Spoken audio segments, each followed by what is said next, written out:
Mrs. Armitage and the Big Wave by Quentin Blake.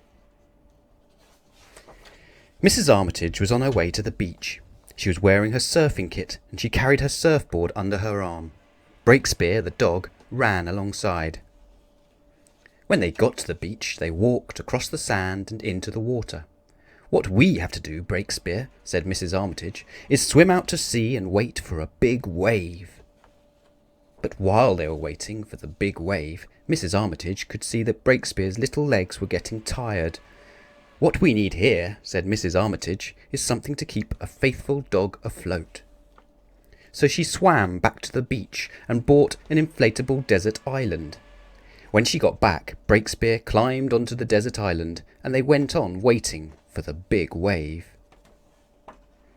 But it was a hot, hot day, and soon Mrs. Armitage was sweating and Breakspear's tongue was hanging out.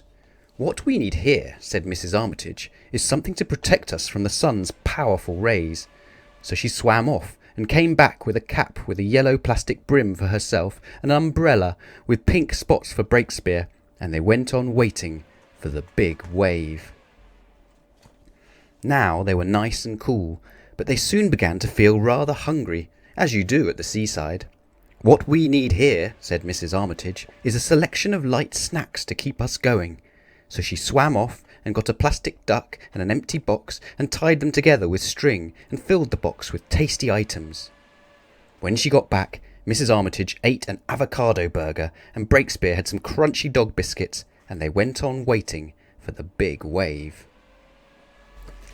After a while, a breeze sprang up and blew briskly along the shore. "This is delightful," said Mrs. Armitage, "but what we need here is something to show us wind force and direction." And she swam off and came back with a wind stocking and a line of bunting, and she fixed them so that they blew in the breeze, and Mrs. Armitage and Breakspear went on waiting for the big wave. A windsurfer passed them at high speed. "Hi there, gorgeous," he shouted. "What we need here," said Mrs. Armitage, "is something we can hail fellow sportsmen with." And she swam off and came back with a red megaphone. She bought a motor horn as well, because it's always a good thing to have a motor horn.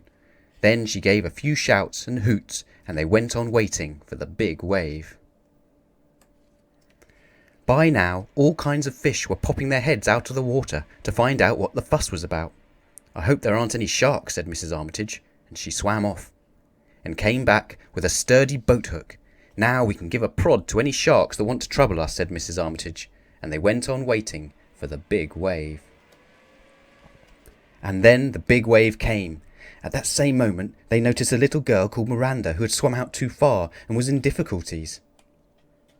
"Pa-hee-ha-ha," went Mrs. Armitage on the motor horn. She hooked up Miranda with the boat hook, and on they went. They did a California slither, a Bali swerve, a Waikiki flip, and arrived on the beach just in front of Miranda's parents. They all went to the beach cafe to celebrate. "There's still time, Breakspear, for us to have another go," said Mrs. Armitage. "But what we really need is..."